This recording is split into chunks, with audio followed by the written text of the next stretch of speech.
capital basis, and 20 years from now it'll have grown a lot faster internationally than in the U.S. So I really like that market better because there is more growth there over time. But it will hurt them it is hurting them in the short term right now.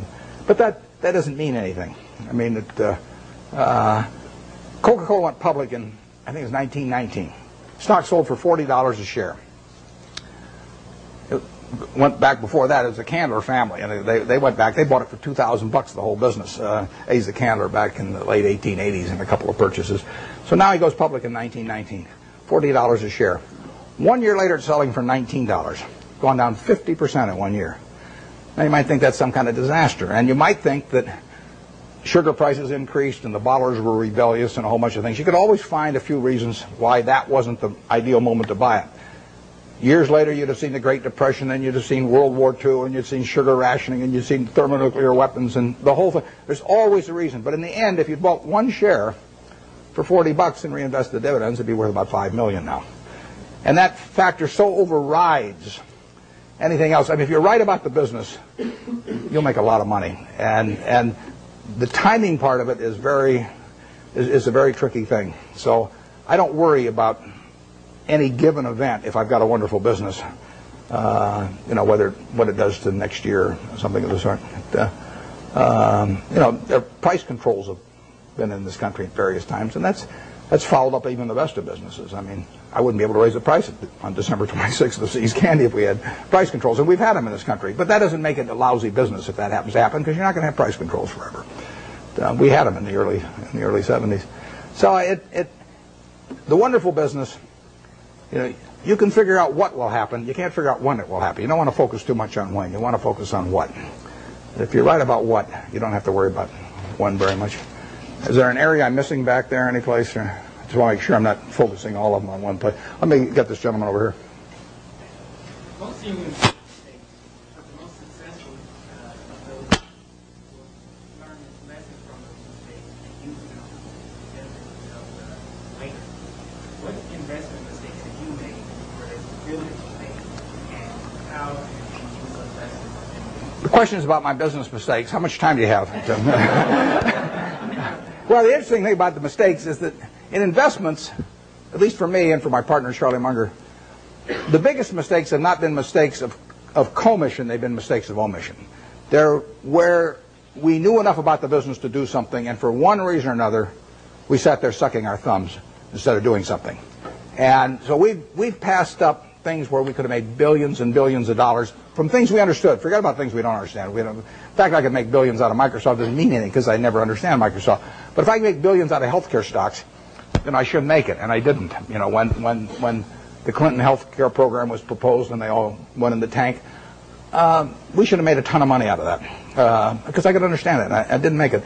I should have made a ton of money out of Fannie Mae back in the mid-'80s because I understood it and I didn't do it. Those are billion-dollar mistakes or multi-billion-dollar mistakes that generally accepted accounting principles don't pick up.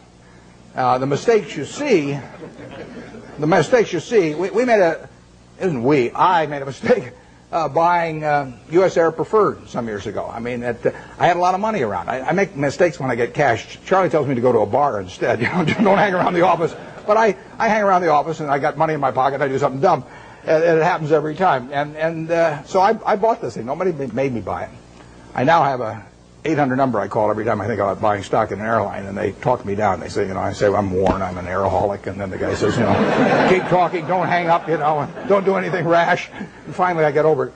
But I bought it, and it looked like we were going to lose all our money in that. And we came very close to losing all our money. And you can say we deserved to lose all our money. And we bought it because it was an attractive security, but it was not in an attractive business. I did the same thing with Solomon. I bought an attractive security in a business that I wouldn't have bought the equity in. So you can say that that's one form of mistake, buying something because you like the terms when you don't like the business that well. And I've done that in the past and probably do it again. The bigger mistakes, though, are the ones of omission. I did back when I had the $10,000. I put $2,000 of it into a Sinclair service station, which I lost. So my opportunity cost on that's about $6 billion right now. Fairly big mistake. Yeah. It makes me feel good when Berkshire goes down then, because the cost of my Sinclair station goes down too. My 20% opportunity cost. But I will say this. You talk about learning from mistakes.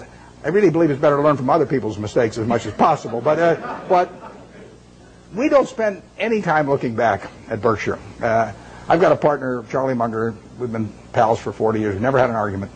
We disagree on things a lot, but we don't have arguments about it, and we never look back. We just figure there's so much to look forward to that there's just no sense thinking about what we might have. It just doesn't make any difference. I mean, you can only live life forward, and you can learn something perhaps from the mistakes, but the big thing to do is stick with the businesses you understand. And so if there's a generic mistake of getting outside of your circle of competence and buying something because somebody tips you on it or something of the sort in an area you don't know anything about, I mean, that you should learn something from that, which is that you stay with what you can figure out yourself. I mean, you really want your decision making to be by looking in the mirror and saying to yourself, I'm buying 100 shares of General Motors at 55 because. And I mean, it's your responsibility if you're buying it, and there's got to be a reason. And if you can't state the reason, you shouldn't buy it. If it's because somebody told you about it at a cocktail party, not good enough. I mean, it's got to be something. It can't be because the volume, the chart looks good on it or anything like that. It's got to be a reason you'd buy the business, and we stick to pretty carefully. That's one of the things Ben Graham taught me. Yeah. With the current tenuous economic situation in the world, although our economy seems to be still chugging along quite well, where are we going? What's going to happen with interest rates? The question about what's going to happen to interest rates or where we go in the world, I don't think about the macro stuff. I just important. What you really want to do in investments is figure out what's important and knowable. If it's unimportant or unknowable, you forget about it. What you talk about is important, but in my view, it's not knowable. Understanding Coca-Cola is knowable, or Wrigley, or Eastman Kodak, or anything. I mean, you can understand those businesses. That's knowable. And whether it turns out to be important depends on where your valuation leads you and the current price and all of that. But we have never either bought a business or not bought a business because of any macro feeling of any kind. We don't read things about predictions about interest rates or business or anything like that because it doesn't make any difference. I mean, let's say in 1972 when we bought See's Candy, I think maybe Nixon put on the price controls a little bit later. Let's say we'd seen that, but so what? We'd have missed a chance to buy something for $25 million that's earning $60 million pre-tax now. I mean, we don't want to pass up the chance to do something intelligent because of some prediction about something that we're no good on it anyway. So we just don't read or listen to or do anything in relation to macro factors at all, zero. And the typical investment counseling organization goes out and they bring out their economists, they trot him out, and he gives you this big macro picture, and then they start working from there on down. In our view, that's nonsense. And if Alan Greenspan was on one side of me and Bob Rubin on the other side, they were both whispering in my ear exactly what they're going to do the next 12 months. It wouldn't make any difference to me in what I pay for executive jet or general reinsurance or anything else I do. Yeah.